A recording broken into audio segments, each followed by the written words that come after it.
Hello, I'm Nurse Elaine for the Computer Children Club. How are you? I'm fine. And what's your name? Regine Arnado. Oh, very nice name, huh? You have a very nice name. Thank And you. how old are you, Regine? 15 years old po. Okay. Do you go to school? Yeah. Where? In Muntinlupa National High School Annex. And what grade are you now? 4th year. Fourth year. And what are your favorite subjects in school? English. Do you work hard in school? Yeah, for my future someday. Wow, very nice. That's a wonderful plan. And what are your favorite food? Adobo. What else? Fried chicken, like that. And I want vegetable. That's all. Oh, that's good. And what are your favorite hobbies? I want singing and playing guitar.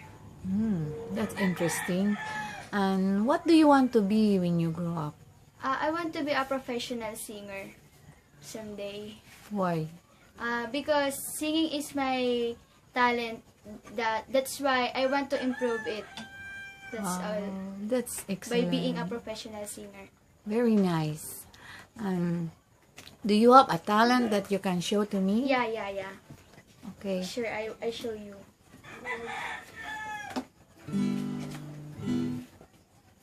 Sandali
Okay, thank you so much You're for sharing your welcome. talent with me. This is Nurse Elaine for the Computer Children Club. Thank you then. Oh, you're welcome. Bye-bye. Bye.